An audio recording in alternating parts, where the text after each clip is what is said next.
Welcome back to Division I Rejects. We've got a great episode for you tonight. All the crazy playoff action, the brackets from D2, D3, NAIA football.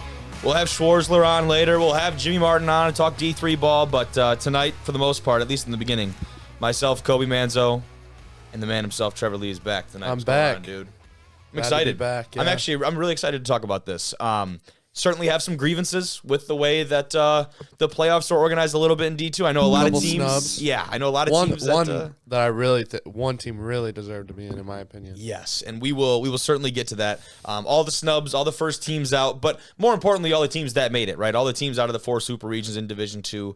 And the one thing I will say before we get into any of it is I think Division 2 does it right in the fact that there aren't the automatic bids from the conferences. It's been a gripe for me for D3 for a long time. I know NAIA follows a similar system as well. But we'll go over all the playoff bracket reactions tonight. We tuned into the D2 selection show. I can't say I tuned into the D3 one. I don't know if NAIA even does one. I think they just kind of release a link. Yeah. Which is lame. I could be totally wrong, though. But otherwise, we've got some Week 11 game recaps as well. A lot of conference championship type implications that we had posted about previously on the socials. And I mean, that's kind of the way it always works, right? Is you always have this idea of what the playoffs are going to look like, and then you come to this last week, and all of a sudden, all of these implications and these last conference titles they just throw it out the window. But before we get into any of that, we can talk on some games of the week here, Trev. And our D2 selection was this is the wrong clip, the wrong post. That's embarrassing. Let me pull up the right one here. I didn't update my link in the rundown. This week's game of the week, and bam! Oh. Henderson State, the GAC. We shouldn't say the championship because Harding is the 1 seed in Super Region number 3, but the battle for the Ravine. This is one of the biggest rivalries in college football, and Harding takes down Ouachita Baptist in this huge matchup. Potentially some of the biggest playoff implications out of any of the matchups that we saw this last week.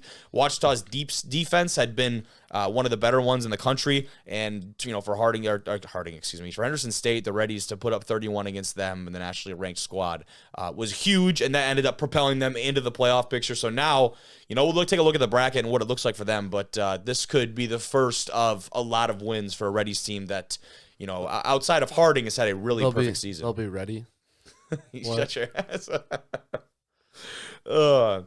That's our D2 selection. Our D3 selection, a couple teams I don't think we featured quite as much on here. DePaul being the one coming out on top of this one against Wabash, and this one for the Monon Bell, I believe. Something I'm not extremely familiar with, but I am familiar with the fact that the damn trophy, Trev, has been around forever, and that there it is right there. Oh, that's This sweet. is quite the fucking game. So this game was a big deal for these guys. It goes into 2 overtimes. DePaul, on the away team here, pulling out the victory in double overtime, and that would be our D3 selection. Again, with every week, there are great selections at every level for all of these, but this so felt hard. like It's so the hard right to pick one every week. This felt like the right pick. And on the NAI side of things, we had another big Frontier Conference matchup.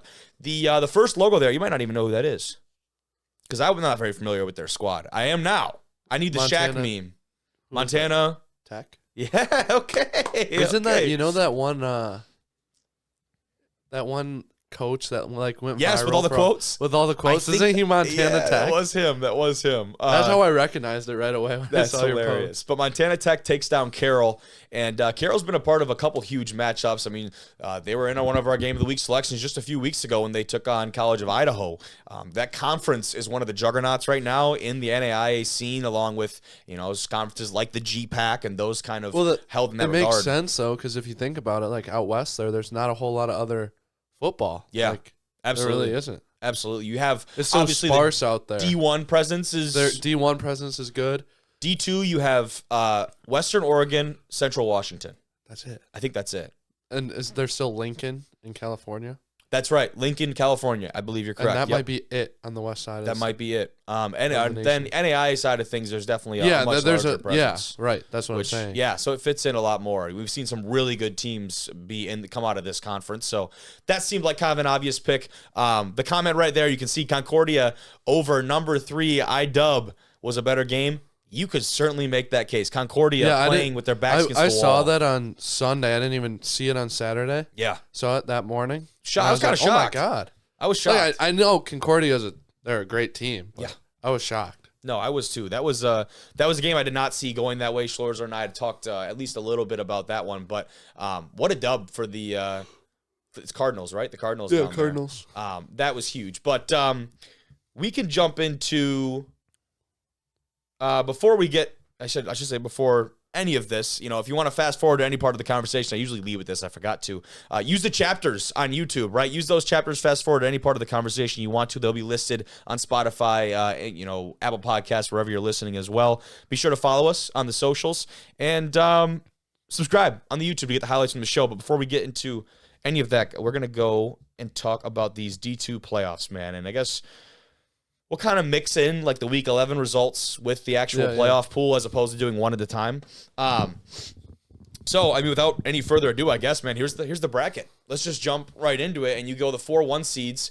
You have Tiffin, Harding, School of Mines, and Benedict. Those are your 4-1 seeds for the super regions. It seems like they're kind of no-brainers for... They felt like layups, and, what made it, I think, a lot easier in Super Region, I believe that's Super Region 1, is that Slippery Rock probably would have been the one in that region, I would say, but having that loss in the PSAC championship to Kutztown, that made the decision, I think, for the committee a lot easier. But no, I think the rest of the 1 seeds are kind of layups because even when you look at Super Region 3, right, which I think is probably the most stacked Super Region, Harding is... I'm going down the list here. Yes, Harding, besides UND, is the only perfect team in this region. Grand Valley, Pittsburgh State, Ferris, Central Missouri, Henderson, they all have at least one blemish on their record. Harding does not, and has beaten Henderson State, so that gave them the obvious edge there. UND is perfect, but then you start talking about the strength of schedule being from the GLVC. GLVC is not the strongest football. No, and I thought it was going to be that UND versus Truman game. That's always, at least the last couple of years, has kind of been the culmination in that conference. And Truman, as it stands, actually panned out just to not quite have the year that the Bulldogs expected. It was still a decent year. It was definitely a down year for their standards. Absolutely. They've been I don't even remember what their record is. Their record finished. Don't know off the top of my head, to be honest with you. But I know it was definitely a down year a little bit. Yeah, absolutely. But then I guess we can talk about some of those squads that maybe didn't make the cut as you look here. I guess going through Super Region 1, for those of you who are listening, I'll try and hash it out here. From seed 1 to seed number 7, you've got Tiffin getting the bye. Then you've got a PSAC matchup in Slippery Rock hosting East Stroudsburg that played their way into the dance. The 2 seed, Charleston, in West Virginia, they've had quite the year coming out of the MEC. They will host New Haven. And then another PSAC team making the dance. That's Kutztown hosting Virginia Union from the CIAA, which could be an interesting matchup. Virginia Union took down Fayetteville State in the championship over there. They only have probably one loss, right? VU? Yeah. Yes. I think they do, yeah. They do. So they've had quite the year. Obviously, Jada Byers and that run game, that offensive line is going to be determining on how far they go. But that's Super Region 1. Super Region number 2 with Benedict being the top dog. You've got Lenore-Rhine hosting Shepherd, which Shepherd quietly has put together a fucking year. I don't know if I've been saying, I said it on the podcast, but remember, I'm like, Shepherd's going to have a down year. It was like week 2. Was it like week 2 or something? Everyone thought that. I'm like, oh, they're for sure. I should say everyone, but you were not the only. Yeah. Yeah. You certainly I remember me and you talking about it, and look at them now. There they are. Yeah. There they are. Lenore-Rhine hosts Shepherd. You've got Delta State with a huge rematch. They host West Florida. The Argonauts have to go back in and see if they can repeat against the Statesmen, who they did take down this year, if you remember correctly. And then now Valdosta State comes in as the 3 seed after winning a portion of the Gulf South Championship. They split with Delta State because of some interesting tiebreakers and things. They will host Limestone, who was the last team in this super region. But for West Florida, Delta State, and Valdosta to make the dance here out of the Gulf South, I think is pretty incredible. The one thing I'm trying to think, because I was going to say only one SAC team, but Limestone gets the nod there. At the beginning of the year, certainly would have expected a team like Wingate to be that squad, and they showed spurts of that throughout the year, even beating Lenore-Rhine, being the one blemish on their record. But the consistency from the Bulldogs just wasn't there. I think especially offensively, they didn't quite have it. Hey, Tusculum, thanks for showing up in the SAC championship. It was ugly. What was it? I don't remember the actual final, but it was bad. It was I believe it was at Tusculum as well. And it wasn't even. Yeah, let me double check on that. I don't want to be talking out of my ass, but that was the SAC championship. And if we look here, they finished 6-4 after that game. The final was 48-7. Yeah. Wow. That's tough, man. That's tough. And Tusculum had quite a bit of momentum heading into that one. But Lenore-Ryan, I mean, obviously Benedict is still a great squad. Lenore-Ryan's offense, if they can be clicking on the way they have been for most of the season, they've made a ton of huge plays on special teams too. I think that super region is the most like up in the, like top to bottom. You don't really know what's going to happen in that super I'd agree region. with that. I'd agree with that because we've seen already the parity in the Gulf South, right? We've seen Delta State, West Florida, and Valdosta State just beat the shit out of each other throughout the year, which feels good to have Valdosta State back in the dance after a 1-year hiatus last year. Down year. Yes, they call it Titletown down there. Did you know that? I did not know that. It's called Titletown in down there in Valdosta, Georgia. So very fitting for them to, not only to be back, but to host a playoff game. I know Coach Tremaine Jackson, who we've had the pleasure of getting on the show, is going to be super pumped about that one. But this is going to be interesting.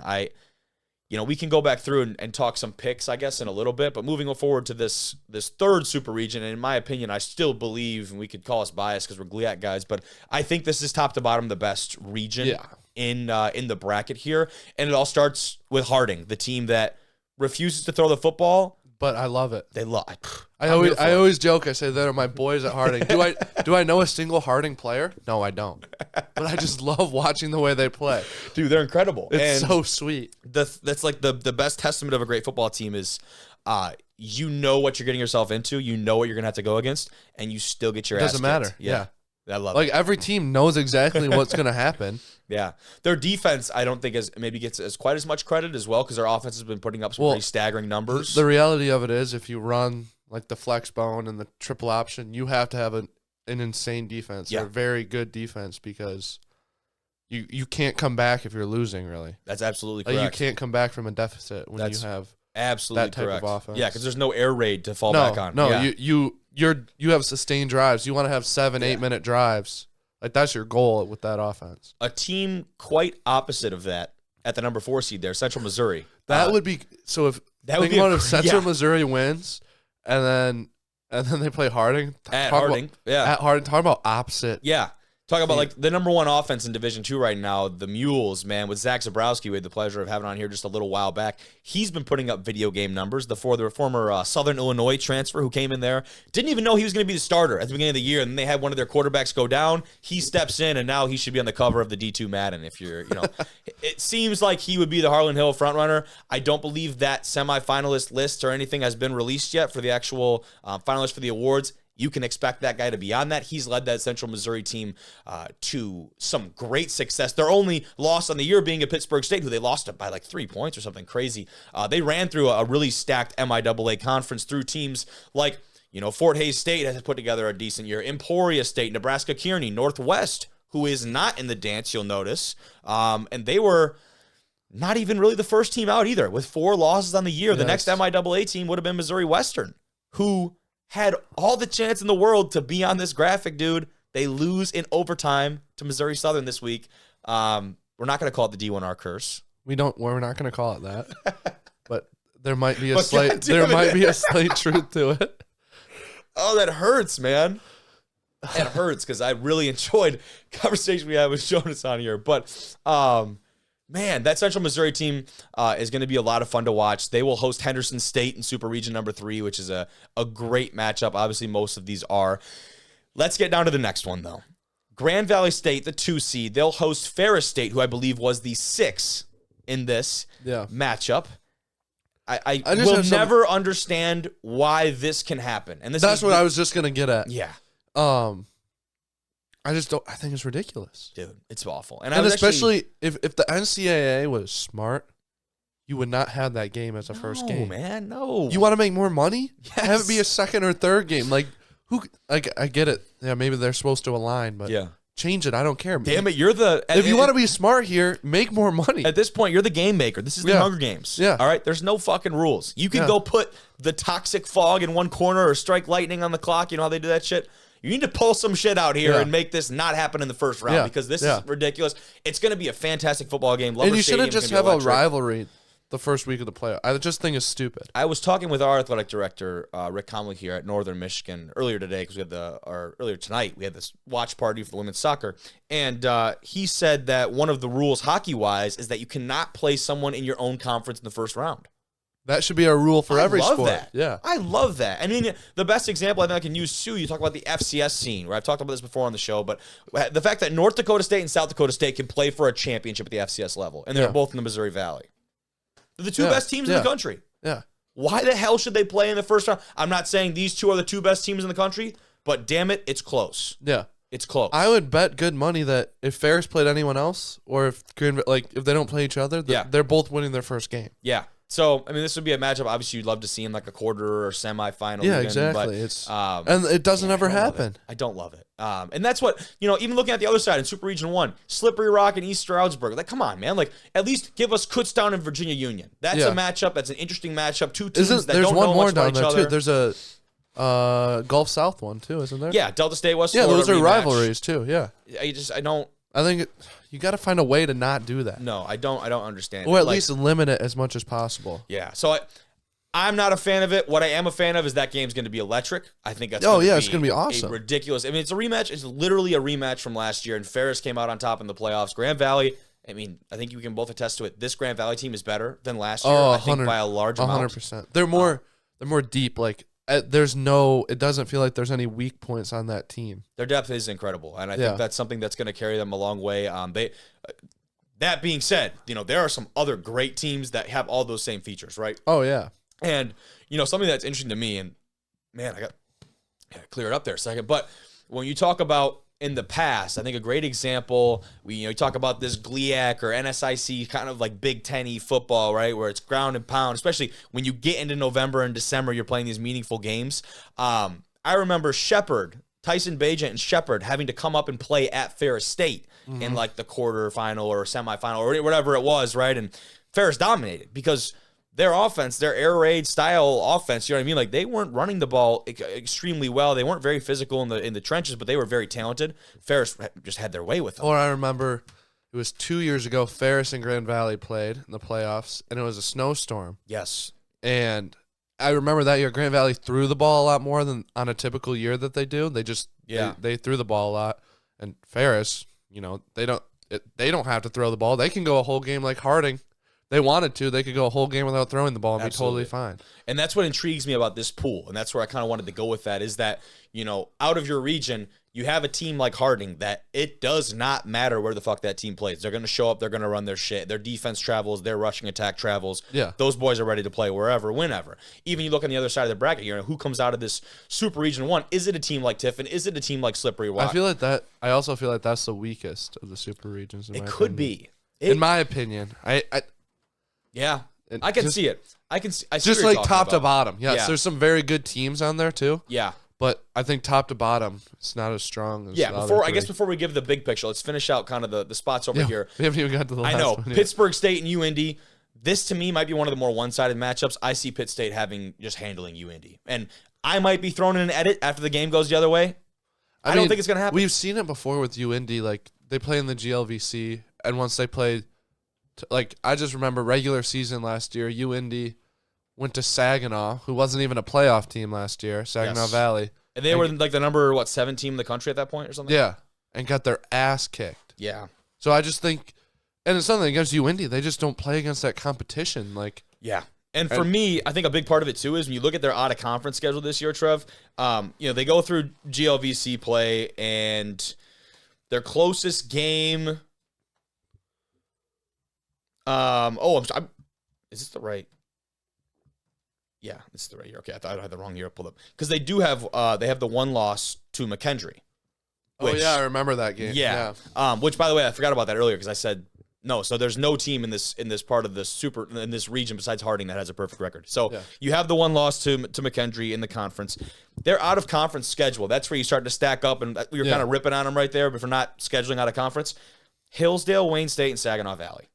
And Saginaw had a down year compared to most years. Wayne State, brand new head coach, and credit to them, they put together something decent. But That Wayne State team in Michigan, They're a rebuild. They're a true rebuild, and there's some great building blocks for them. But Trevor, the stat that I saw on their game day program, there was one player on that roster that had 3 prior varsity letters with the Warriors heading into this season. Exactly. They're a young team. That's crazy. It's just not it's not a great look for you, Indy. It's not a discredit to Wayne State or SAG or Hillsdale. No. It's just if you're UIndy and you know you're a team that's going to be on top of your conference and potentially win the Play GLVC, some bigger schools. You need to do that. Team that did a great job of that, Trev, number 1 in Super Region number 4, Colorado School of Mines.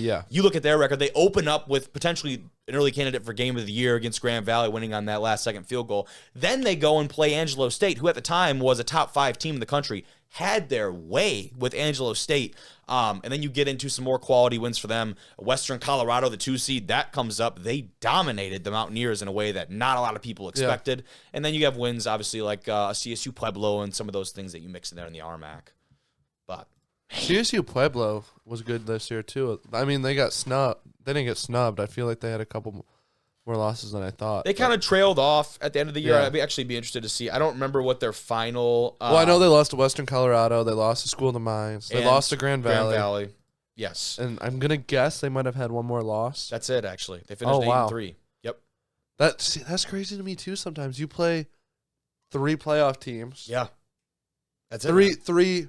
So yeah, CSU Pueblo. 2 of them are 2 seeds. One's a 1 seed. You finish 8-3, man, and those are your 3 losses. But that's not enough. That's the risk. You look at UIndy. Yes. Then there's the caveat to it. Yes. You play those tough teams and you lose in the beginning of the year. Because now we're looking at a CSU Pueblo team that took Grand Valley State to 2 overtimes. Say you pull off that win. Away. In some hypothetical away. They were at Grand Valley too. And now you go through. By the way, their 3-week stretch there was at GV and that at home versus Western Colorado and home versus Mines in a 3-week span. Yeah. That was tough. They started 1-4 and they finished 8-3. Yeah. With a new coach over there, Coach Vigil. And that's a credit to his caveat staff. to it because you could play the best, and if you lose a couple games, you're out. But just saying in that hypothetical, if you win that Grand Valley game, like I said, that went into 2 overtimes, but you still lose, say in this hypothetical, you lose to Western, you lose to Mines. You're still in. Now you're looking at a 9-2 team that's beat Grand Valley, you're in the dance. And that's a way you schedule and you go about that. If you're UIndy, you have to kind of think like that. But then again, who are we to say they still made it in? Now, there's some other kind of factors that played into that, of course. But this Mines team, man, 11-0, regarded as the best team in the country for a very good reason. They open with those 2 games against number 3 and number 4. They roll through RMAC play. And when I say roll, I mean roll. Their game against Western Colorado was a 42-7 win. Yeah, and it's not like these teams are bad in the RMAC this year. No. They're not playing a bunch of terrible teams. Absolutely not. No, I mean, you talk about Western Colorado, CSU Pueblo, South Dakota Mines was a squad that, put some solid games together. There's certainly competition there, but and it didn't look like competition with them, though. No. And then, we talk about the conference rematches as well. Augustana and Minnesota State. What are we doing? I mean, at least they're not like rivals. Yeah, at least it's Augustana has already beaten them on the year, so that's going to make it interesting. At least it's not Bemidji and Minnesota State, we'll talk about Duluth in a second. Yeah, exactly. We'll talk about that in a second. But you have Augustana, the 4 seed, hosting the Mavericks from Mankato. You got Western Colorado hosting Central Washington, and then you have UTPB and Bemidji State. I'm excited for that. That's a fun matchup. Bemidji has to travel to Texas. Yes, that is a very fun matchup for me. I think this UTPB team is going to surprise a lot of people. I have them making it a couple rounds, at least in my whatever internal bracket in my brain. Having talked with their coach, obviously really enjoyed him, but that team has done a lot. And Kenny Hirschner, I believe, hopefully I'm not butchering that name, and that offense have done some serious work for the Falcons down there with a very young program too. It's actually really exciting. But I wanted to check and look at Western Colorado and their schedule because had they played No, they had not. Okay, because that was UTPB's only loss on the regular season, if you do remember, is to Western Colorado, who beat them by 8 points. So really solid contest. That was at Western, at Colorado. Yeah. So that's UTPB's only loss heading into this one. And Central Washington, a squad that just got beat relatively handily by UTPB and in the conference championship. They still find a way to get in there. Is that their only loss? I can double check on that right now. But yeah, if you want to talk snubs, dude, we could talk about Duluth a little bit. What's going on there. NCAA, it would have made a lot more sense if you put the records of the teams on your graphic. So I remember this now that after I've pulled it up. Central Washington has 3 losses. Only one of them is to a Division II squad. They played at number 10 FCS Weber State. So you're like, okay, cut them a little slack. A 35-10 game, nothing crazy. But then they lose at home to Montana Tech. What? The NAIA team that we were just talking about. And they're still in the dance. And there were a lot of people outraged over this. And I just remembered, after pulling it up, I just remembered all that. Yeah.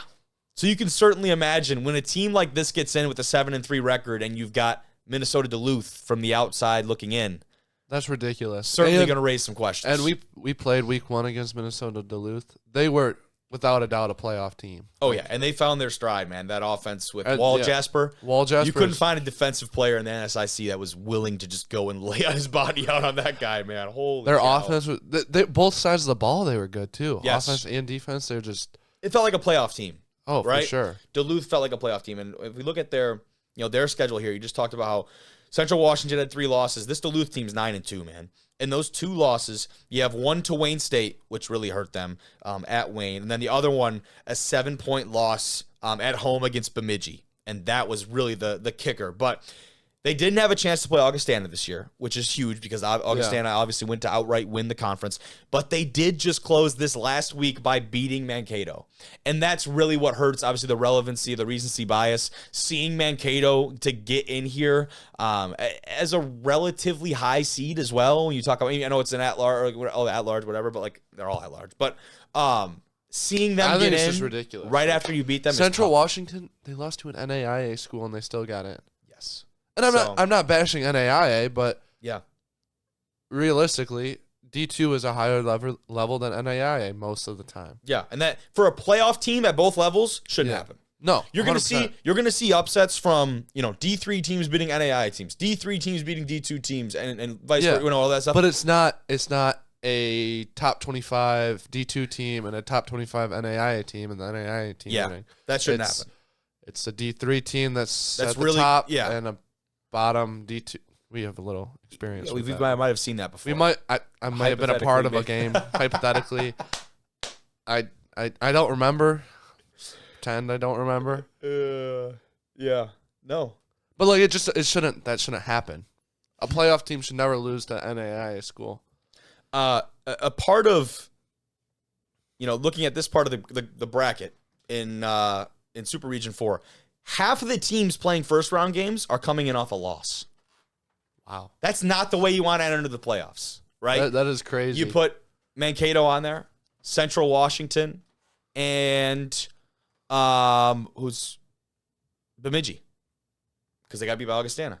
Yeah. So there's 3 of your 6 teams that are in that first week. Obviously, Mines gets a bye, being the 1 seed in the region. I can't believe 3 of the 6 are coming in off a loss. I didn't know that about Central Washington, that they lost to Montana Tech, who is a great squad. We know is a good football team, but wow. Yep. And Duluth gets snubbed. Yeah. Wayne Cavati's got a Mines GVSU final, by the way. I just took a peep at his kind of bracket write-up, which we can talk about that in a second. We can talk about final. Did he do this before the bracket was? He must have, because that is obviously not going to how it's going to work out. But he must have done it beforehand. Yeah, I'm looking at it. But I would hope so. Yeah, because if you look on here, obviously they would. They can do it. They can have a semifinal. They would meet in the semis. Yeah. Yes, but 11-13, maybe not. I don't know. Yeah, I don't know. I don't know how it panned out that way, actually. Yeah, but other snubs. I mean, Davenport, I know a lot of people were upset over that. Let's talk about the region, right? Let's talk about the region. Look at Super Region 3. Like we said, this is probably the toughest region out of all of them to make a crack at it. And when you look at the teams towards the bottom of that list, Henderson State, right? And I'll pull up their schedule right here. But they just beat Ouachita, who they bounced from the playoffs in that game, right? And that's a team that I believe only has 1 loss in the season to the 1 seed in Harding. Yeah. out of the GAC, and I would be wrong. They have 2 losses. Thanks, Kobe. Their other loss was Southern Arkansas. That's correct. Their homecoming game. That was a 1-point loss for them. So a 2-loss Henderson State team, but they finish out the year, excuse me, at the number 10 team in the country and pull out a win in a big rivalry game. That's what I was just going to mention. Yes. What, key, Davenport, how do you word it? Davenport doesn't have a statement win. Statement win. That's what They don't have one. They don't have one. They have a lot of decent, quality wins. They don't have a statement win. And that's it. People might want to argue, well, Davenport got in last year and they had 2 losses. But remember, they also beat Truman State. They beat Truman again this year. But Truman didn't have the same But they year. weren't as good. But last year, Truman was still a good squad. Yeah. And I think they had another big win. So Early this in the year, year. they're out of conference. Thomas More, a first-year Division II program. Bowie State, who I'll have to check on their record and see how they finished, to be honest. But I don't believe extremely respectable. Didn't they play William Jewell as well? Yes. Who's not There you very go. good. Yeah. So if you're Davenport, again, looking at the schedule, and of course, as Davenport, you're not going to go into the year Sparky McEwen and say, oh, we're going to lose to Ferris and Grand Valley. You would never say that in a million years. No. But at the end of the day, it's a possibility because you're a realist, and so that's why you go out and schedule these kind of games. Bowie State finished 6-4, so a decent year for them for sure, but nothing. Still not a statement win, right? And for Davenport, when you get into those games against the ranked opponents, gave Ferris a fight. We're up at halftime. After the second half, the wheels fell off, and Ferris goes ahead and scores 21 unanswered and beats you at your place, by the way. That was at home. You go into Grand Valley, and I think it was kind of the nail in the coffin, 38-zip. Lay a goose egg in Allendale. And something else to mention, too, is they had a lot of very close games, against lesser opponents. Yep. It felt like Davenport the whole year kind of played to their opponent's skill. They were much better than last year, I will say. Last year, we saw a lot of times where Davenport had to go down in the fourth quarter and make up some kind of miracle play. Like a Wayne State last year kind of comes to mind, whereas I think this year they took a step. We're talking about some of the margins of victory. They open up conference play 28-0 at Michigan Tech. You remember that one? Oh, yeah, that was an impressive win. Yeah. That was a very impressive win for them. They beat us by 2 touchdowns. Yeah, only 2 scores. Not anything crazy, to be honest. But then you go to Wayne State, and you beat them 32-3. Again, a rebuilding team, but still a decent football team. No, they were still a decent squad. But then you talk, again, here you go. You talk about University of Mary. They only beat them by 10 points. That's not a squad. It's a squad. That's a squad you got to go in there and show them what you're about. Saginaw Valley, they win by 3 points. Not exactly the momentum you want heading into the gauntlet that is the end of the year for you in number 7 Ferris State and number 2 GVSU. Yeah. So I get it. I'm still surprised they laid a goose egg against Grand Valley. Yeah, that's bad. Yeah, that's really bad. And that might be. Yeah, at the end of the day, wins and losses are super important. But how did you win? How did you lose? Yeah, right. They're looking at that. That's all criteria. Yeah. Strength of schedule is all criteria, and that's technically, I believe, is the reason why Duluth isn't in. If I'm not the one who makes the decisions, but excuse me, I was reading because you have that weird split in the NSIC. Where, okay, Augustana beat Mankato, and then you had Mankato beat Bemidji, and then Duluth beat Mankato. There's this weird kind of go around. They're all beating each other and losing each other. I feel like that's how it is in the NSIC every year, though. Yeah, they cannibalize themselves a little bit, and Augustana's only loss came at the hands of Wayne State. If you remember, just a couple weeks ago, it was that snow game, that 14-12. Yeah. So they do have 1 loss in the year, but they were obviously the top seed coming out of it. They win the championship. I just can't put my head around it still, how Duluth didn't get in. And yeah, it's tough. Central Washington. Because the Central Washington thing's tough. That just makes really tough. It makes me a little mad. If you're a Bulldog, yeah, you're pissed, dude. Yeah. You're pissed. Oh. But yeah, I don't know of any other. It doesn't make sense. I'm trying to think. I get strength of schedule and this and that, but yeah, but it's kind of tough to swallow. Yeah. I wanted to look back. If we look back on the regional rankings for Division II and to see kind of what other teams potentially may have at least had a chance at getting in here. Southern Arkansas. I mean, they're kind of in the same boat as Davenport, and they had a couple losses in the GAC. And they just needed that other one more statement win. But the win they do have is against Henderson State, which, barring that Ouachita Baptist win, then they might have actually had a chance there. But they were probably, them or Davenport would have been the first other team to get in Super Region 3. Yeah. Then you go down Angelo State, probably the first team out in Super Region number 4. You look at their losses. That was against UTPB. It was against, I think Central Washington beat them in Mines. So, you know, when you lose the 2 of the teams ahead of you, that's just not that's not a recipe to making it into the dance. Texas A&M Kingsville, I don't think had really had that good of a shot. And then Wayne State, I think Duluth would probably be the team to get in over them, even though then you get into like Wayne State beat them. I don't know. The NSIC just messes everything up. They all beat each other and then lose to each other, and they do, man. It's very interesting, the whole deal. But was reading kind of Wayne's notes here, and just had some other like little upset notes, like a Virginia Union over Kutztown upset, which if that Kutztown defense continues to play at the clip that they're playing at, I don't see that happening. He says the team to beat in Super Region 1 is Slippery Rock, which I would actually agree with it. I would agree with that. And then you go to Tiffin too. Yeah. Think about their strength of schedule. Yeah. I know they've dominated. They're undefeated too. So that's they're why. Undefeated. Yep. But Slippery Rock, if they won the PSAC championship, which they got killed, by the way. Yeah. If they had won that, they would have been the one. Yeah. I think for sure. Because the GMAC isn't the strongest conference. Team to beat in Region 2, he says, is West Florida, which is kind of an interesting pick because they've kind of been up and down this year, right? They've been inconsistent. It's been their offense, hasn't it? Their defense, I think, has been a lot more steady on that side of the ball. Their offense has been very good and has also been very mid at certain times throughout the season. We're looking for them to be playing their best ball here heading into the playoffs because ain't no other time to do that, right? Otherwise, I mean, I don't think anything too crazy I see going on. Do you have a finals matchup in mind looking at this thing right here? I could see. I do think a Mines GV semifinal is very realistic. I think it'll be Mines, and I'm gonna say that side I don't know. It's tough. It actually is. This region especially. I know Benedict, to me, feels like they're kind of away from the rest of the scene being in their conference, and I just don't. But they're very good, is the thing. Yeah. I haven't seen enough of them because I think it'll be Mines and Delta State. You think so?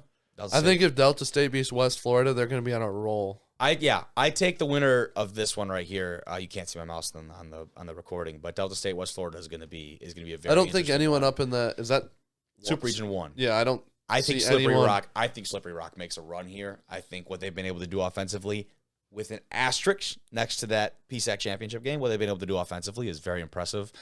They're throwing the ball to a man-child over there, and Kyle Sheets on the outside. Their run game has been good when they need it to be, right? Their quarterback play has been solid. I think Slippery Rocks, I would agree, is the team to beat in that super region. With that being said, this Charleston team, I think, has a lot of question marks around it. As a team to watch for sure for me. I haven't even heard much about them this year. You know, they've had some quality wins over teams. I'll double check here before I start again speaking out of my ass. But against teams like Fairmont and Frostburg State, right? Yeah. Those kind of squads that were fringe playoff teams, right? So they're 9-1. Their only loss coming to Fairmont State. So take that back. They didn't beat Fairmont. They did beat Frostburg the following week. And then, you know, the rest of their schedule nothing really stands out. They had a win over Gannon and a win over UNC Pembroke. Those are decent wins. But that Mountain East as a whole, top to bottom, nothing too special. The Frostburg and Fairmonts of the world. Outside of that, there's not really much else there. But I don't see them having any problem with University of New Haven. We'll see what's going on there. Siobhan Wright leading the backfield there. We talked about him a little bit on this particular program, but that's about it, man. I guess as a final note, all contests shall start at 1 p.m. local time. All these games, kind of cool. Well, that is, but also means no night games or anything, which is kind of yeah. But I guess they just want it to be level the playing field, huh? But all contests at 1 a.m. Other times may be established if approved at 1 p.m. Other times may be established if approved by the committee. The championship game will be played December 16th at 1 p.m. Eastern Time at McKinney ISD Stadium in McKinney, Texas, and will be broadcast live on ESPNU HD. Just in case, that can be not to be confused with the other definition. I'm pretty sure it'd be on both of them. But. No, it said ESPNU HD. It's just ESPN. Why do you have to Isn't put that the just HD on there? ESPN? Yeah, why do you put the HD on there? Isn't it all HD now? Yeah, dude. Who's not broadcasting in HD? What are we doing? Ugh. All right, Trev. Thanks, dude. That was that's all the D2 side of things. Let's head over to the Division 3 bracket with Jimmy Martin. All right, joining us now. We finished the D2 side of things. Let's talk about the Division 3 playoff bracket. Obviously working a little bit differently than D2 to help us break it down. Jimmy Martin's back. What's up, fella? How you doing? How are you doing? Good. I'm good. Good. Excited to talk about this, man. And I think I mentioned it earlier in the show as far as obviously the biggest change from D2 to D3. You have the regional rankings that come out in D2, and D3 has it as well, but the automatic qualifiers in the conference. And I'm sure we'll talk a lot about it today. But for better or worse, it is very different at the D3 level. And I think what happens is your at-large bids become so coveted from so many quality squads. But I don't know, man. Anything before we get started? Just taking a look at the bracket from you. I mean, I was pretty surprised about some teams getting snubbed, honestly. Obviously, being that River Falls lost last week to Oshkosh, that definitely put them out. They were one of those bubble teams last week, but seeing them go down last week kind of surprised me. That was tough, too. There's a lot of hype around that squad. It felt like I'm not going to go on and say something stupid like America's team, but it was a team that, people I felt like rooting for, especially kind of a name you don't necessarily see coming out of the WIAC conference, right? So that was a fun team to root for, but unfortunately, not only that, they lose the tiebreaker, whatever you want to call it, for the Culver Isthmus Bowl to Platteville. Yep, no Isthmus Bowl for River Falls this year. Last week I was saying they're getting sick of it, but now I bet they wish they were playing in it. Absolutely. But let's take a look at the actual bracket here, and we'll start with one of those WIAC teams. Talk about the region here with La Crosse and their opening bid against Minnesota Morris, and you've got some other big time matchups in here. Trinity and Hardin Simmons obviously jumps out. North Central right in this region. Aurora, a lot of firepower in this region, dude. Yeah, I was looking at it. There's 5 top 15 teams in this pool. That's crazy. Which is this is probably the best quadrant, I would say personally. I think La Crosse will win pretty handily in their first round matchup. Aurora and Co will be a pretty solid game, but I think Aurora pulls that one out. The Spartans, they're really well coached. Don Beebe, the head coach, actually. So that play? It's like Giants and the Bills in the Super Bowl, 30 years ago. And this guy chased down the D lineman. He fumbled through the end zone. You know what I'm talking about? I can't say I remember off the top of my head. No. But insert clip here. Okay. Don Not allowed to do that. NFL. Yeah. Aurora's head coach made this crazy play in the Super Bowl, and I think that's clean game.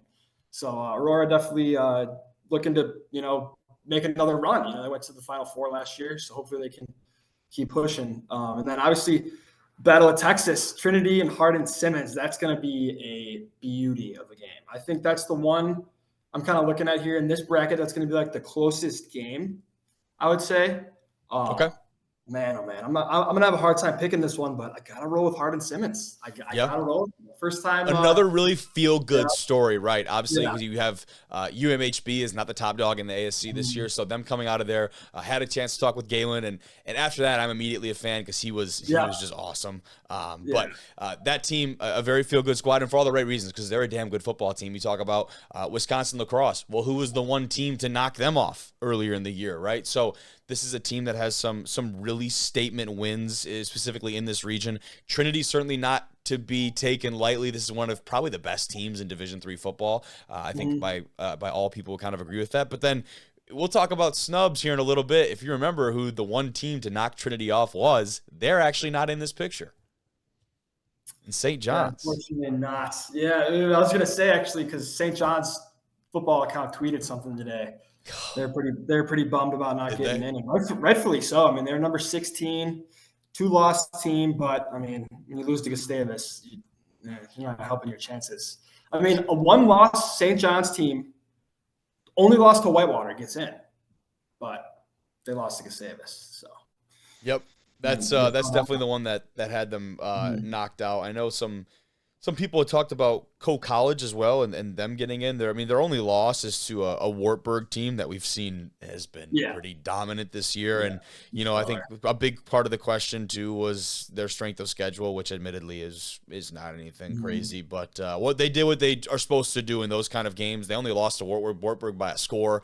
This is the team that's done what they're supposed to do the entire year, and they beat up on the teams they're supposed to beat up on, and now they're in a position where they're going to be really tested against an Aurora squad that we've seen have a lot of success these last couple of years.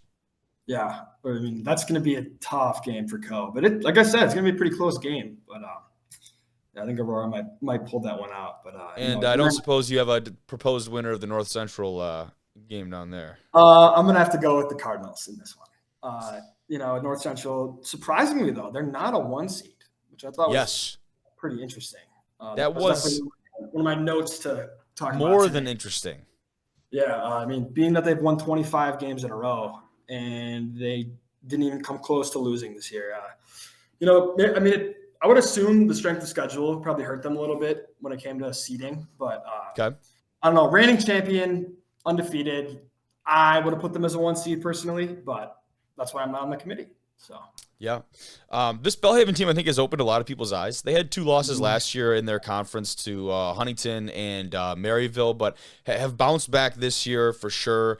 So a couple, some statement wins kind of on their record, and a team that I think has caught some squads off guard, to be honest here. Not a crazy out-of-conference schedule for them, but obviously they take care of business for the most part within that USA South. And now this is the test for them, right? This is kind of the to see if they belong on this national stage. There's not really a tougher opponent than the one who has been here many times before, the one who is the reigning champion. But we'll see how that pans out. But over on the right side of our screen, we're looking at Mount Union atop this division over here. Jumping out on me here, obviously Grove City, another really feel-good squad, coming off that massive President's Athletic Conference championship, beating Carnegie Mellon and some of those big-time wins. Susquehanna, like the squads like that. You have Endicott, Cortland, Alma, DePaul, Mount Union. This feels like there is almost just as much depth, do I say, in this region as the one that we just talked about. Yeah, no, all these are loaded. I mean, this is obviously a really good quadrant as well. Some of these matchups are just stellar as well. You got 2 10-0 matchups in this one. This is just remarkable. But I would say maybe the best matchup is Endicott and Cortland, even though they're both 9-1s. Alma and DePaul is going to be a hell of a game too. Wow, there's just so many good ones here. I look at this Mount Union Alfred State game. It's like, that one might get a little ugly. Any Alfred State listeners? Hey, prove me wrong, all right? Prove me wrong. I just believe in the Purple Raiders too much, to be very frank. Alfred State had a pretty solid year getting into the playoffs, but I think their season will end this week.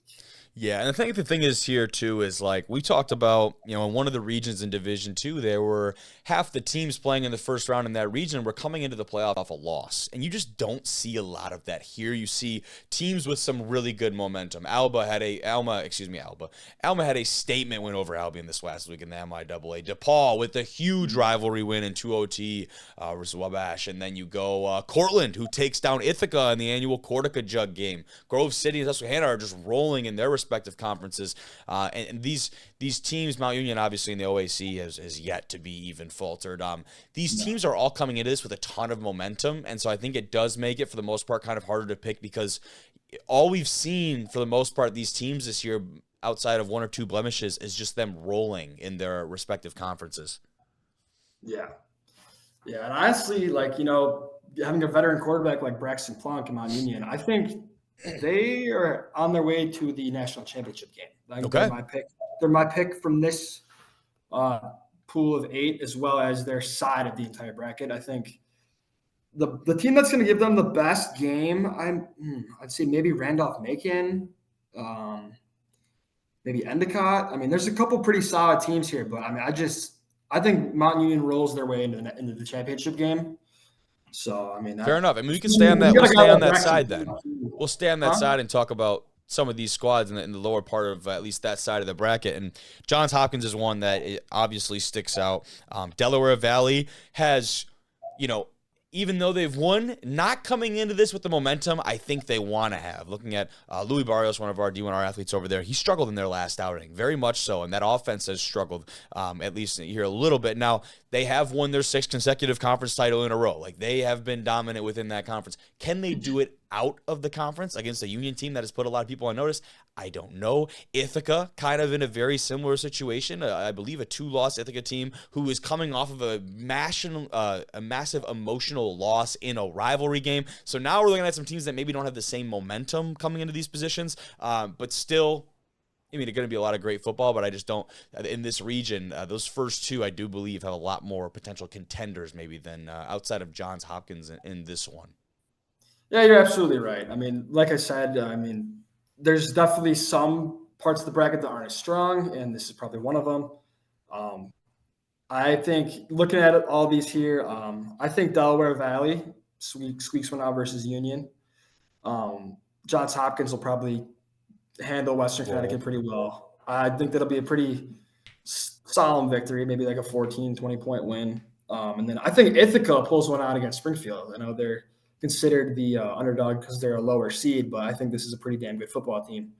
And they're going to be pretty upset coming off of a really big emotional loss. And I think they're going to be – it's one of those things where, like, the hungry dog is going to run faster. I think that's where – I like that. I like that. I think that happens one of 2 ways, right? After a big emotional loss like that, there's 2 ways to go about it, and one is to respond in that fashion, and the other is to do it the exact opposite. But the 2 losses for Ithaca on the year, one of them, obviously, the rivalry game that we just talked about. The other one was Johns Hopkins, who it was a 10-point game. That was their season opener, which imagine talking about the playoff implications there in week 1 of the D3 season. They have been a team, though, Ithaca, for me, that has won these close games and has experienced finishing close games. I think that's very important this time of year. You talk about their win over at Endicott. They won by 3 points in a very highly contested game. They beat Hobart, who is going bowling. The Hobart College squad, who is very respectable, beat them by 10 in a decent margin game. They go to overtime with RPI and beat them by 3. They already have a win over Union College on the year. Beat a couple other decent teams through the way, but the fact that they've been able to string together these wins with very small margins of victory and continue to finish those in the 3rd and 4th quarter, I think that sets them up very well, at least for this first round. When they get out of there, you never know what happens, but for the first round and through the playoffs, I think you're going to see an Ithaca team that is pretty experienced and good at finishing those games. Yeah, when you have a team that has a ton of playoff experience, you can expect something out of them, especially a well-coached team like Ithaca, a very prominent program. They've been here before. So look for them to maybe make a little bit of a push. Oh, yeah. Sure. Our last region here to take a look at. This one I'm very interested to see how this pans out. In the matchup at the top here, you have Wartburg and Illinois College. Illinois College, who their offense has been insane, partially due to a man named Destin Chance, and obviously the receiver over there as well, but their whole receiving core, but a few of them in particular. And that matchup, very intriguing. You have Wisconsin, Whitewater, and Bethel down there. You have Mount St. Joseph and Wheaton. And finally, it feels like the odd matchup out is Chapman and Whitworth there. In the rest of these, it does kind of seem like the black sheep, if you will, but there's a lot of really fun matchups in this part of the bracket. Yeah. Fun fact for you.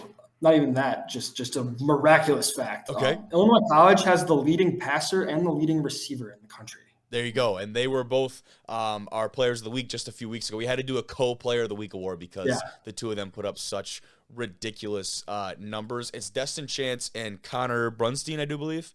Yep. There you go. I knew it. Brunstein had 28 receiving touchdowns. Dude, that's ridiculous. How do you even – that's like 3 a game. How do you do that? Oh, dude. What? I don't know. I literally don't know. That's ridiculous. Yeah. But then obviously Wartburg's got a really good defense. Yes. So this is going to be one of those games where it's like, okay, unstoppable force versus a movable object. Yes. And the knock on Illinois College is their strength of schedule, right? In the MWC, I'm trying to think of teams that played that are, not to be rude, but that are worth a shit. And, they beat a Monmouth College team by 3 points. That was their closest game of the year, besides their loss to Lake Forest College, their first conference game of the year. And, these last couple games, you're looking at, let's go back here, these last 5 weeks, point totals of 56, 76, 93, 72, and 61. And putting up video game numbers every week, it's not going to happen against Wartburg, but to what degree? Like, to what degree can they hold them? Can their defense hold up with Wartburg? We've seen them play, I think, a tougher schedule than Illinois College, but that's why you play the game, right? That's why you have to play the game, and it's going to be a very fun matchup over there in Waverly, Iowa. Yeah, it will be. It'll be a really good matchup. But I'm gonna go with Wartburg in this one. Fair enough. Fair. I think it's a safe pick. I think it certainly would be obviously an upset, but a shocking one at that to see them out in the first. But if a team was going to do it, I could see Illinois College being that squad, being that they're just such a wild card in the way their offense is kind of structured, that they have the ability, we know, for them to come out and explode offensively. That's not to say they're going to be able to do it, but it's a chance, right? With some teams that you just know that that's not really a possibility. With these guys, it definitely is. But yeah, Whitworth and Chapman admittedly know very little about that kind of matchup right there. Not to be rude, but this is probably the least exciting matchup in the round of 32. Again, I'm not really super familiar with either of these teams either, but it's still a game we should probably mention. Whitworth undefeated. I got to go with Whitworth in this one because they're undefeated. I mean, that's just what I'm going to roll with here. But, Chapman being 6-3, getting in, winning their conference at 6-3. Yep. Kind of intriguing. I don't know, maybe they went undefeated in conference and struggled in the non-con, I would assume. Yeah, so they actually lost two of their conference games, the SCIAC, which I admittedly, again, not incredibly familiar with, but they get a bid to the conference championship game and they pick up a W versus Pomona Pitzer, and that right there is the reason that you have them getting the automatic qualifier right there. So a very sluggish start to the year. They actually start 0-3, Chapman does, and then they rattle off 6 wins in a row. So shout out to these guys. You talk about momentum and the way these guys are playing right now. Yeah, so again, for you and I, maybe not too familiar with these squads and their conferences respectfully, but shout out to Chapman. They seem to be playing a pretty good brand of football right now, and if that momentum says anything, it means that they have a really good shot of taking that one. Oh, yeah. Yeah. Hey, maybe I got to change my pick. They won 6 in a row. Yeah, they rattled off 6 in a row. I mean, that's very impressive stuff. I tried at least, check out here. But okay, let's talk before we get down there. The Wheaton Mount St. Joseph game a little bit there, dude. Yeah, this is going to be a really, really good game. Obviously, Giovanni Weeks looking to continue to run the ball really well for Wheaton. He had a heck of a year. I think he was like the 10th leading rusher in Division III. Okay. I was looking at that earlier. He had a really, really good regular season. Then Mount St. Joseph as well, winning the conference, obviously really big for them. Kind of a tough draw for a conference winner to play Wheaton, I would say. Yes. Yeah, obviously, this is going to be a really, really good game. I need to look at the Hansen ratings. I like looking at those spreads. Yeah.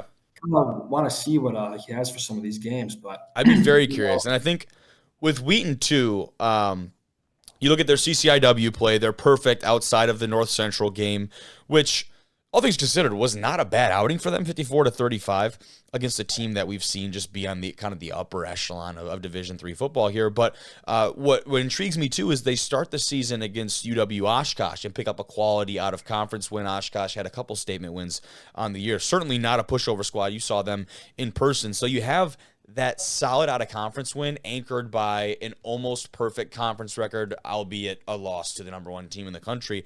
That's going to guarantee you a spot. I mean, that's why you have this kind of matchup, being the way it is. And there's some really quality wins on Wheaton's schedule. And once again, a team that is certainly rolling here a little bit. They did have a scare against Washington a few weeks back, won by 1 point, but this Wheaton team is certainly poised, and they've got some experience in this position. So we'll see what this looks like. But that Whitewater Bethel game, that's what I'm really excited about, man. This is going to be a true test for both these squads, admittedly. I don't think it's going to be as big of a test for Whitewater as you think it's going to be. Okay. To be honest. The Bethel fans, I know you're not going to want to hear this, but I think Whitewater they're going to win this one pretty convincingly. I think. I just have a hunch. But, I could be wrong. Played against Whitewater. They're really good. Yeah. So, Bethel's really good too, though. But, playing in the MIAA, or MIAC, I should say. Yeah. Being an 8-2 team, MIAC, I don't know. I'm just not sold on Bethel quite yet. But I think Whitewater's going to win this one A piece for you here. Head coach Steve I'm Johnson. I'm just a believer in Whitewater. Coach Steve Johnson over there. I do believe this is his last year, right? He announced that he's retiring after the season, I want to say. I'll double check, but they got that magic going on. That's what I'm saying. Yeah, I want Bethel to win. Full disclosure. Steve Johnson will retire from Bethel after 34 seasons. He's got over 250 wins with the Royals over there. If there's not a team I think more inspired to play right now than this Royals team, and for that reason, I think it's going to be very competitive. I'm not going to go out and outright take them in an upset. I'm not really doing a lot of game picks today, but I think there's probably not a more inspired team right now playing in this tournament, dude. Yeah, you might be right, but I don't know if they're inspired enough to do that. Well, unfortunately. And like I said earlier, I genuinely hope Whitewater loses. Like, I play against them every year. It's like, but I don't see it happening. That was great when we had Coach Janice on from lacrosse, and he was like, I love the WAC, love it. He went as his rant, and then he kind of finished and he closed, and he was like, man, I still hate every single one of those teams. Like, I hate them. I love the conference. I hate the teams. That's how you have to approach it. But yeah, man, it's gonna be exciting, dude. It's gonna be very exciting. And I know we had talked about too, looking at this field, like it's not going to be this weekend, especially not for the D3 side of things. But here's the hoping that, especially somewhere in the Midwest, that we can make it out to one of these games and do a show on one of these campuses, dude. That'd be so incredible. Rowdy. That would be rowdy. It'd be rowdy is a great word for it. Do you have any? I'll leave you on this. Well, a couple other snubs too. We can talk about St. John's a little bit. I did want to mention there's two of them that I wanted to mention here. The one being St. John's, and the Johnnies certainly have a case to be upset about their snubbage. Is that call it the snubbage? Sure. An 8-2 record, right? Their losses coming at UW Whitewater, and then their other one coming at the hands of Gustavus, and that's really the tough one that brought them down. But when you look at the rest of their resume, if you will, it features 2 wins against teams that we just talked about, that being Trinity, Texas, and also Bethel, right? Those are some really high quality wins for this Johnny's team, and that had to be one that was right on the fringe, dude. That's got to be tough for them to kind of see this result. Yeah. Tough. It's a tough one, but you got to win your conference games, and you lose to a team that you should beat. That's what's going to happen. And they were like double-digit favorites in that game too. Yes. Come on top. So. Absolutely. The other one I wanted to mention, kind of in a very similar situation. Well, not very similar in that they lost the game they were supposed to win, but John Carroll. And you'll notice the common denominator actually is these teams scheduling Whitewater and their out-of-conference games is what appears to potentially would have been the difference in keeping them out of the playoffs or getting them in, right? And that's the risk that you run when you schedule a team like that. And for a new head coach over there at John Carroll to have his first game against Whitewater and to lose by 4 points, that is obviously respectable, but not the result you want. They're perfect through OAC play all the way until Mount Union, and Mount Union routed them quite handily there. And that's a game that you schedule against Whitewater that, okay, if we pull off this win, even if we lose to Mount Union, we're in a very good position to get one of these at-large bids. But when you lose both of them, now all of a sudden you're an 8-2 team, and you're just in the mix of it with everyone else. Yeah. Both those losses at home, by the way, to Whitewater and to Mount Union. That's tough to swallow if you're a Blue Streaks fan over there. Those are two darn good teams to lose to, though. I'll tell you what. Yeah, it is, and that's what makes it so difficult. Like, you talk about the automatic qualifiers, and you're like, I don't know, man. It's tough, and that's where I was talking with Schwarzer, and we talked about like the parity in NAIA football, and I don't think we get the same level in D2 and D3 ball for the most part. There's obviously exceptions. I think the top seeds in a lot of these situations will end up playing out, and that's who we're going to be seeing here playing in 2 to 3 weeks. With that being said, is there a team here maybe under the radar that you like to maybe make some noise? I don't know. We talked about Endicott a little bit earlier. I think they can maybe make a push. Okay. I mean, I think there's going to be a lot of chalk, if I'm going to be very honest with you. I mean, I think it's going to be the Final Four is going to be Mount Union, maybe like I'd say Randolph-Macon will make it from that bottom right. And this one's going to be close. I'm going to go with Whitewater to beat Wartburg in that Elite 8 game. Okay. So that'll be Whitewater, Mount Union, Randolph-Macon, and then I'm going with lacrosse. I'm going lacrosse over North Central. Yeah, maybe a little bit of WIAC bias, but yeah, I mean, especially if we go to that game at lacrosse too. Yeah. I mean, that'd be a spot. I'd love to make a trip out to lacrosse and do a show on campus there. I think that'd be electric. I think the people there would enjoy that thoroughly. Let's make that happen. Let's win a couple games if we're lacrosse. Let's really make that happen. But if there's a couple teams that I certainly want to watch, I'd say Hardin-Simmons, although they do have a daunting spot here. Even if you win against Trinity, you've got North Central. So a team that I love, although I don't think they'll make it, especially out of the second round. It's just a tough draw. But then the winner of this Susquehanna and Grove City game, that's one for me. This whole kind of area with Endicott is in that as well, in that part of the region there, that bracket. I think they could be ones to surprise some people. And then looking on over here on the right side, does Delaware Valley find their stride, right? Is this a team that, just finally clicks together for the Aggies over there and they make some noise? Could certainly be the case, but then they're going to run into a buzzsaw that is Johns Hopkins. So the way teams are kind of positioned, I don't see a lot of room for someone to kind of make a lot of surprise plays until we get maybe one of those 1 seeds that gets knocked off the board, which would be huge. But I digress, man. It's going to be fun. It's going to be a lot of fun to cover. And like I said, I know I don't know if it's going to happen this week, next week. It's going to happen. We're going to get out to one of these games. We're going to do a show out there, dude. It's going to be a blast. Yeah. It's going to be sweet. Sweet. But I think that's all I got for you, Jim. I appreciate you hopping on, dude. It's been real, brother. Yeah. Hey, do you want to hear the stat of the year really quick? That's right. No, I forgot. You got a couple good ones for us. Hit me. Stat of the year. Luke Lehnen for North Central has 34 touchdown passes and 35 incompletions. Are you kidding me, dude? He has more total, if you include his rushing, he has more total touchdowns and incompletions. Yeah.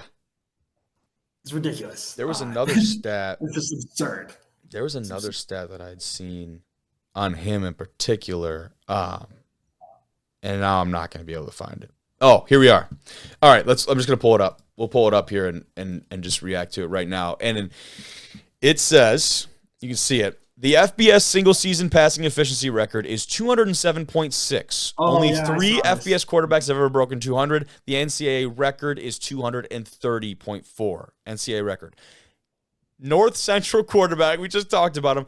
He's at 287.73 with 34 tuds, 35 incompletions. And, winning 25 in a row, looking to repeat as D3 champs here. Shout out to Reddit College Football.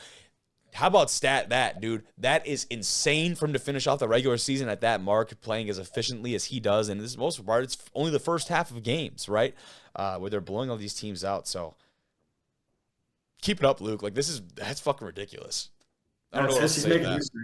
He's making history. Yeah, but sweet. Thank you for leaving us with that, Jim. That's a good note. I'm going to throw that one up on the TikTok or something. I think people will eat that shit up. Right. Yeah, absolutely. But thank you, Jim. I'll see you, brother. Joining us now, the third and final bracket to review tonight is not part of the NCAA, but part of the NAIA. And I was going to tell you what that means. Damn it, man. I'm blanking, dude. I'm blanking. Schwarzler's back here. Give me the NAIA acronym, damn it. National Association of Intercollegiate Athletics. That's what it is. There we go. Yeah. There we Just go. a lot of long words there that always trip me That's up. why we have you, my friend. I'm excited to get you on here and talk some NAIA ball. We talked the shit out of some D2 ball and then knocked out some D3 with Jimmy. But NAIA, we talked about it last week. Obviously, a little bit of a different setup for them, taking 20 teams into the pool. Still, obviously, out of the automatic bids, but the bracket is out. Take us through what we need to know, man. I'll put it up on the screen for people to see. Yeah, for sure. The bracket's out. So for those that don't really know what's going on this year, obviously expanded from 16 to 20. 13 division champs within conferences get auto bids, 7 at-large bids. The top 12 get buys. The other 8 play play-in games, pretty much, for the playoffs this year. So there was a lot that happened in the last week of the regular season that kind of shook things up a bit. Obviously, Concordia, Michigan getting a huge win last weekend over Indiana Wesleyan, who has looked nearly unstoppable all season. But obviously, Concordia had their number this time around. And even after a bit of a skid, again, this Concordia team loaded, was very excited for this team. They had a skid. they look really good now. And obviously they unfortunately do not get the chance to play in the playoffs, but they did make things interesting. I'll say that much. And also Southern Oregon getting a huge upset over top 15 College of Idaho this weekend. Obviously that result affected seeding. Montana Western now gets the auto bid instead of College of Idaho, like we initially thought. And then from the Frontier, again, Montana Tech beating Carroll. That was pretty much a win in your in game. Carroll going into that game with 2 losses, Montana Tech with 3, playing heads up for one of those at-large bids, and Montana Tech takes it. And then Bethel, Tennessee, getting a big statement win over rival and former NAIA champion, I think 2 or 3 years ago, Lindsey Wilson, pretty much knocking them out of contention. So there was a lot of crazy stuff with those games and how it affected it. So obviously we have 12 teams that get the buys. Those teams in order are Northwestern, Grandview, Kaiser, Georgetown, Marion, Indiana Wesleyan, Bethel, Tennessee, Montana Western, Evangel, Morningside, College of Idaho, and St. Xavier. Yeah, that was. Yeah. I need to breathe, dude. That's a lot. That's a lot. You covered it though, man. You did, and that Concordia one is it's ridiculous too, because I mean it's as big of a win as that is for them. You don't see them pictured on this piece. You know what I mean? Because that's a 3-loss squad that at the end of the day just couldn't cut it in that conference. And then coming out of there also, you already have Marion and Indiana Wesleyan that are making the dance. So it's definitely a tall task. But as far as the actual seeding goes, I know IDub definitely wants that one back. Yeah, especially because Marion, who they beat earlier in the season, gets the 5th seed instead of the 6th seed. Now, it is important to note that every round they will reseed. So whoever wins these play-in games, they won't reseed the top 12 because they haven't played yet, obviously. But like the 4 that move on will get reseeded. And then as they narrow the field, they will get reseeded each round. So that's something. And then that would obviously impact like host sites and those things. Yeah, it impacts host sites. Also, there's logistics that go into it with like travel and like all that stuff because, you know, NAIA football can't always afford to fly guys cross country for these games. Okay, yeah. So that plays a bit of a factor. And actually yesterday on the NAIA F-ball show that I do with Corey, my buddy, we actually got to talk to I forget his name. I feel so bad. Dr. Gidding, I think. Or Godding. Dr. Godding. There we go. Who is the head of the playoff selection committee for the NAIA. That's awesome, dude. Actually got to talk to him yesterday and kind of what they value. And it was very obvious that the late season results, obviously being more recent, are more important. Okay. But even like overriding some of the earlier wins from the season that were big time at the time. And we'll obviously get into that. But these first round matchups, obviously, we got a very strong St. Thomas team taking on Reinhardt, 15 versus 18 in the final poll. Yep. That's going to be a brawl. Reinhardt always brings their A game on defense, and St. Thomas went out of their way this year to play insane competition. And obviously, they still squeak in at 3 losses, which is good for them. Just going to show that like these out of conference strong games can help you out. And it's going to be such a good game. Like these first round matchups are crazy because these are very close in talent teams. And I think it works to their benefit as far as watchability goes. And obviously that Montana Tech team that we talked about earlier that beat Carroll takes on the North Star champion Dickinson State on a roll of like a decade plus of winning the North Star. I don't think this is a shock to anybody that they got in. Mm-hmm. They kind of have the Pac-12 thing going on where like people don't know how legit they are because the North Star is a weak conference. But they're always good. They obviously always get it done. They win a game or 2 in the playoff every year. And they're up against a very battle-tested Montana Tech team. Obviously, they've got some big wins in the Frontier this year. Big win against Carroll to get in, beating D2 Central Washington, who I know is in the D2 playoff. Talk about a quality win, man. That's beating a.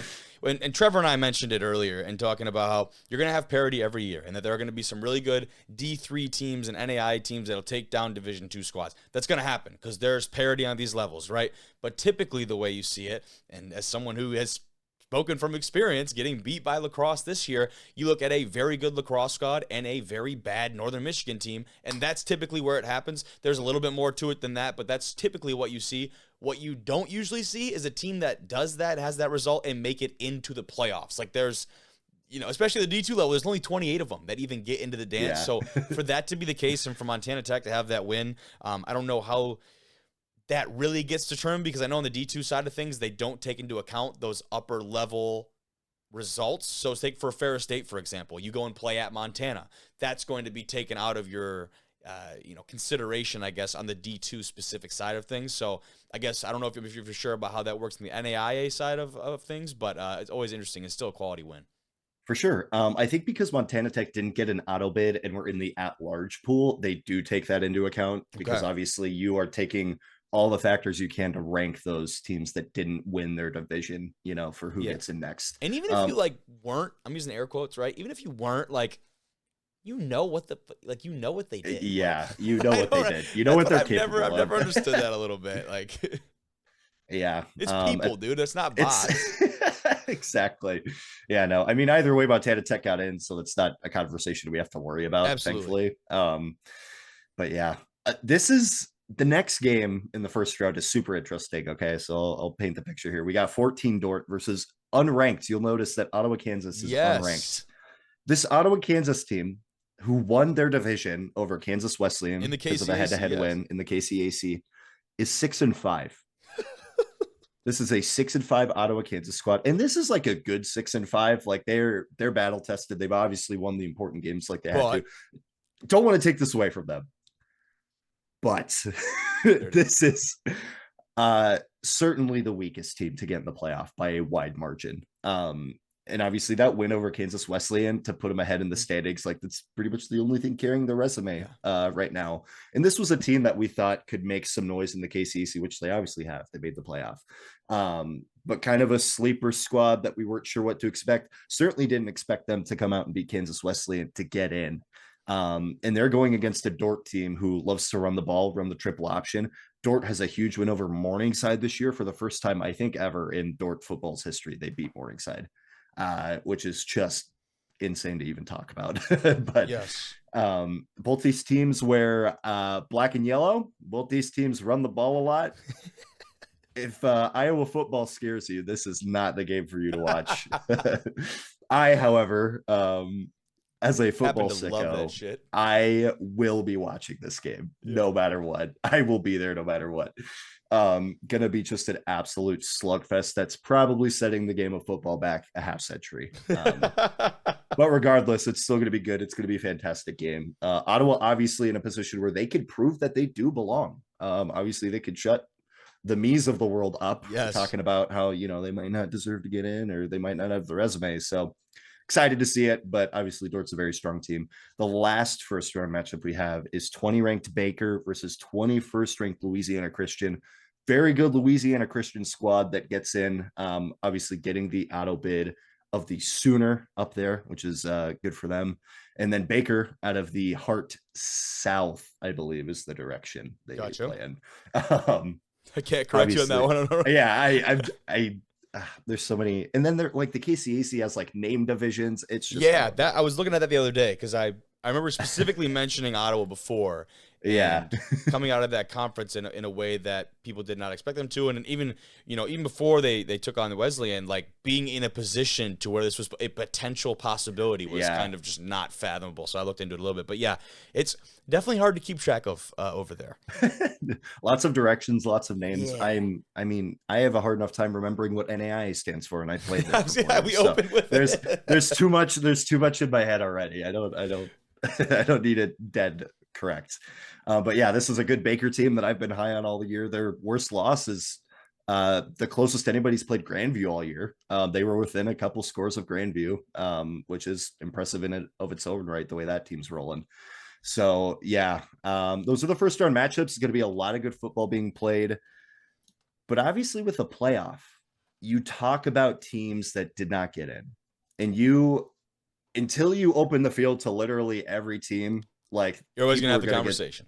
You're always gonna have the conversation. And even opening up to 20, there was even more stuff going on this year than usual. And we got to talk to Dr. Godding kind of about that. Their process for selection day doubled in time with 4 extra teams because there's so many extra factors you have to consider for.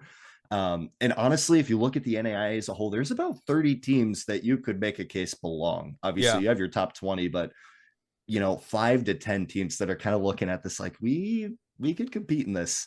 So there's the big one, right? So I'm kind of bringing this up as I bring up the final poll, because obviously there's a final coaches poll that goes on in the NAIA. So I have some rankings to pull from to kind of put this into perspective. 13th ranked Ottawa, Arizona finishes the year 8-1. They beat Louisiana Christian head up. Can you guess when they're playing Saturday? Yeah, let me wait, they're not on. Wait, they're not on the graphic. Yeah, they don't appear on the graphic there. This is not Ottawa, Kansas. That must be a mistake though. That probably get a new graphic designer over there. Honestly, there's a lot of people that probably think that it was a mistake, because obviously Ottawa, Arizona at 8-1 does not get it, and Ottawa, Kansas at 6-5 does get it. Not a typo. And you kind of scratch your head. You're like, well, they beat Louisiana Christian head up. They have the same record as Louisiana Christian. What gives? Shouldn't that be all the tiebreaker you need, right? Here's where Texas Wesleyan comes in, because they also finished the year with the same conference record as Louisiana Christian and Ottawa, Arizona, and the tiebreaker gives it to Louisiana Christian. And that's so ridiculous. This is an Ottawa team that has beaten a team that is in the playoff, and they are not in. We actually saw almost the exact same thing happening on the Division II side of things with Minnesota Duluth. Talking about the NSIC, they just beat Mankato, who now is getting into the dance, and guess who's not, right? Duluth's not in there because of the way the NSIC has cannibalized itself, with Augustana winning it outright, but then you have Bemidji losing to Mankato losing to Duluth, and then Augustana also had a loss, and then the whole thing gets so convoluted that at the end of the day, there's only 7 spots, and one of them has to be left out. Duluth just picks the short straw. There's some other, I think, smaller factors like we talked about earlier, but to see these teams that lose out on, I guess for all intents and purposes, a technicality, it's awful, dude. I can only imagine like being on the roster there and like as a coach trying to come up with how do you pitch that to a squad? Like, how do you deliver that kind of news? I don't. Well, and this is such like this is 100% a team that was preparing to, they probably went to film after their game the next day. Oh, hell yeah. Like ready to go. They're like, all right, we're going to play in the playoff. Like, this is what's going to happen. And even if they knew that they lost the tiebreaker to Louisiana Christian, like you still feel like you have a good shot with your resume to get in. Yeah. With one of the at-large.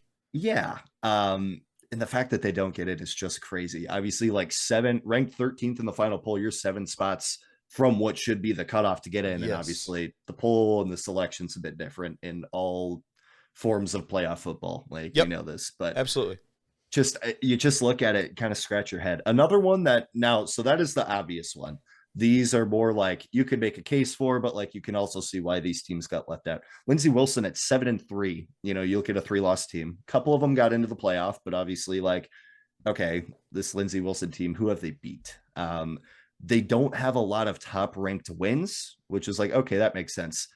But also their only losses on the season are to top 10 teams. Mm-hmm. Their only losses are to 3rd ranked Kaiser, 4th ranked Georgetown, and 7th ranked Bethel, Tennessee.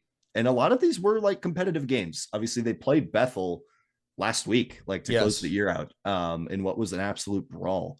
So this is a Lindsey Wilson team that like, they don't necessarily have the win resume, but they have played quality opponents and played them well. Obviously that's where doing that scheduling can kind of bite you in the ass. I mean, part of it is, they're not going to dodge all those, obviously, with, being in the conference, but like sometimes when you have those teams on your schedule, and we talked a lot about that earlier, is like, there are some great things that can come out of that, right? A certain out of conference statement win for you can certainly elevate your playoff standing, but what it can also do is drop you down a peg, because once you have one loss and one blemish on the schedule, everything is off, right? Mm-hmm. There's literally no guarantee, unless you are perfect. There's literally no guarantee at this level. And Arizona, Ottawa, Arizona is a great example of that. Only with one loss, it leaves you susceptible to some of the things, the minute details that you shouldn't have to worry about as a really top tier football team. But when you have some of those teams on the schedule, man, you're kind of, to me, it's a big risk for a big reward. And if you can't capitalize on it when you're coming through the season, then unfortunately, you're not going to make it. But as someone trying to schedule those games, it feels like you're bought in on your team. You think those are obviously going to be great games, and if it just doesn't work out, then you're going to pay for it. Obviously, yeah. And it's funny you mentioned that, because one of the other teams on this left out list definitely suffered from that, and that's Texas Wesleyan. I mentioned them earlier. Obviously, tying at the top with two other very good teams in Ottawa, Arizona, and Louisiana Christian in the Sooner. Only have one conference loss. One of their other losses was to a top 15 St. Thomas team. Obviously, that's an out of conference matchup that we were all super excited to see, because these were two top 20 teams. And like, we wanted to see Texas Wesleyan just on the wrong side of the coin, because we saw it worked out for St. Thomas, but there's another team that played in that game that is now negatively affected by that. And granted, by the end of the season, Texas Wesleyan, like, they were receiving votes. It was kind of obvious that they fell off a little bit, and they have 3 losses total on the season. I don't think they have one. Well, I forget, whatever. It doesn't matter. I was trying to play the math in my head and I got it wrong, but regardless, like, this is a team that you look at their losses, they lost to the Sooner champ that got into the playoff. Okay. That makes sense. They beat 13th ranked Ottawa, Arizona, which is, whether they're in the playoff or not, you look at the rank of the team you beat. Hello. And then obviously, like, they kind of just ran through the rest of their schedule, and they're left on the outside looking in. Just crazy stuff. Yeah. Now a lot of teams in that spot. And I know you're probably gonna touch on it now, but the one that I've certainly seen a lot of uproar is on our Falcons over there at Friends. I've seen quite, at least they've taken it to the old Twitter fingers. Yeah.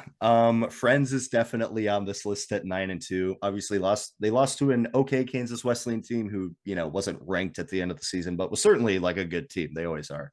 And top 10 ranked Evangel at number 9. That's the other loss, which they looked competitive in.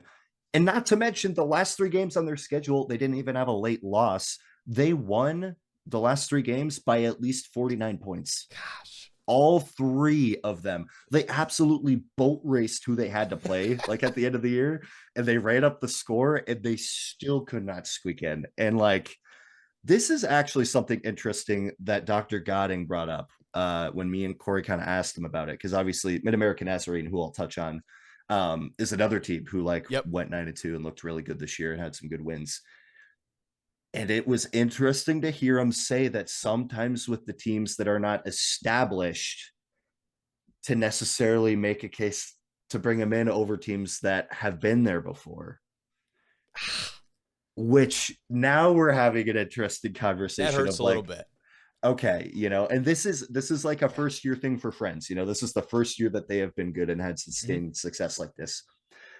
They need another season like this chained together for them to get the benefit of the doubt, which is kind of crazy, but, like, I understand the reasoning behind it. It goes back to, like, these are people making what are supposed to be rational decisions, but people also that have memory and have hindsight and have perceptions that they can or cannot be controlled, right? Whether they're good, bad, or indifferent, they have perceptions about these teams. And, when you talk about it all levels, like, are you going to put in a team that, hey, they've been in the playoffs the frickin' last however many years, we've seen them make runs deep into the postseason, or there's this new exciting kid on the block, we don't know exactly what he's about yet, but, like, maybe he makes a little bit of noise, maybe they make a little noise. Then if it comes down to one of those decisions, there's going to be parts of you that just kind of want to go with the safe option there. I can't for certain obviously say that's exactly what happened in this instance, but as a fellow human, I can certainly say I at least understand where it comes from, like you kind of said. Yeah, absolutely. It's just, like, it's kind of crazy to hear that, because I feel like that's an assumption that they take that into account, but they never say it. Yeah, so that feels like an unspoken rule for sure, that, like, you probably shouldn't say that. It's going to piss somebody off. Hey, you know what? I can appreciate the honesty, though. Dr. Godding was honestly really great to talk to. That's and awesome. Was very just, like, cut and dry about how things went and what they took into consideration. But obviously, Mid-American Nazarene, the other team that I mentioned, really blew teams out this year. They had one of the best offenses in the entire country. I think Beta Rank or SP Plus had them as the best offense in the NAIA. Okay. Which I would believe. And obviously, you know, they have an incredible quarterback, Parsons, who threw for 400 plus yards last week. Oh, yeah. And a win against top 15 Benedictine, by the way. That's the hard part, man. That feels like that feels, I know it's not exactly how it works out, but a game like that at the end of the year, you see it at all levels, that feels like a statement, win and get in. This is how we put the stamp on the end of our season and really just make our mark. And for it to not work out that way, I can only imagine like that's bullshit. I mean, that's what it feels like.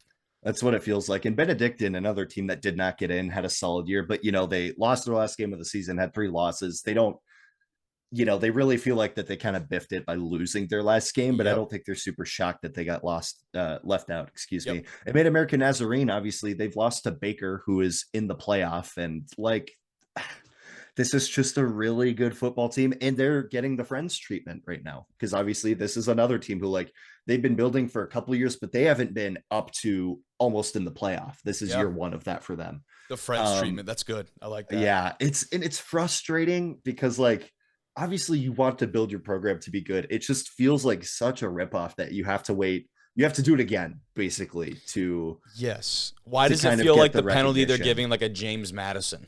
Yeah. Why does it feel like, you know what? You guys are having a hell of a year, great year. Oh, postseason? Let's table that, buddy. Let's talk about that in maybe in a couple years. Yeah, it's unreal. But even with the teams that got left out, you know, we could talk all day about like who we felt should get in, how they should reseed, but it's set. We can't change it. It is what it is. And there's some absolutely fantastic football to play, and I am excited next week to talk about the results of these games, because I do my best to watch the games, but I will especially make a point to watch a lot of these playoff games this week. Good. I also, you know, last little note here, got to mention my Dakota Wesleyan Tigers unfortunately did not upset the Dordt Defenders, but finishing with a winning record at 6-5 for the first time since 2017. Hell yeah, dude. Hell yeah, dude. Big time. And that's a you know what? 6-5. It's happened. It literally happened. It's proven that is enough to get you in. So they're a playoff team in my eyes. Yep, they are. But 6-5 in that conference with their schedule is certainly, you could stack that up against a lot of the best, man. Yeah, really happy for a lot of my friends that stayed for a 5th year and did all that. And Coach Simple obviously doing a great job over there. Just got to mention, I'm obviously repping them today. I'm wearing the hat, so I have to get my gloat piece in before they put a nice little stamp on their season. So yep. I love it. Play that one at the banquet. Let's get it on you get the little clip there at the banquet. Yeah. Put it on the screens in the Christensen Center, dude. That'd be some shit, wouldn't it? That'd be some shit.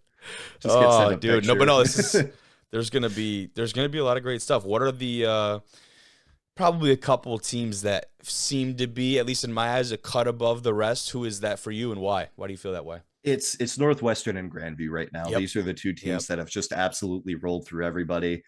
I don't feel like at any point I've had question marks about either of these teams. Even like, you know, the top teams like Georgetown, Marion, Indiana Wesleyan, Bethel, they've proven they're human. Like, they all have losses. They have things to work on. They have things to worry about.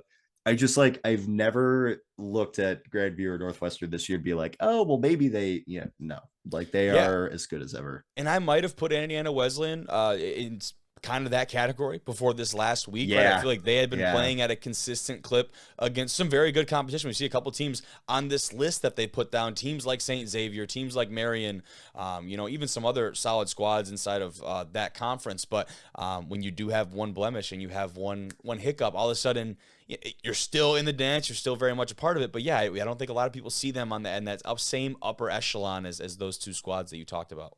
Yeah, their momentum got halted a little bit. Like, Northwestern and Grandview have had time to just snowball all season. So it's I think it's going to be one of those two, but we've seen crazier things happen. Kaiser, who's the 3rd seed, was a 12 seed in the playoff last year, and they made it to the national title game or the semis. And it's just like, holy cow, dude. Like, really anybody could come out of nowhere. We haven't seen enough of that in D2 and D3 especially. I think a lot of the top seeds have kind of held their weight. Seeing Wingate last year in the D2 scene, that was not really a highly seeded squad, make kind of a run there for a bit, was very exciting, because I just don't think we get a whole lot of that at the D2 and D3 levels. Here's to hoping for a good bit of parity this year, Matt, but I appreciate you, dude. Thank you very much. Yeah, of course. This is going to be It's going to be something to follow, dude. I'm excited, but I don't know. Do you think we're going to get that level of parity this year at all? I think so. I always like to say the NAIA is the wild, wild west of college football. Okay. It's never quite as what it seems it should be, if that makes sense. Isn't that you just took that from Wizards of Waverly Place? I totally did.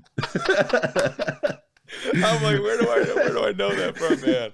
It's getting late over here. I'm getting delusional. Yeah, it's too late. We got to cut it, dude. Thank you, brother. I appreciate you very much. Thanks for coming back on. Yeah, take it easy. All right, see you, Matt.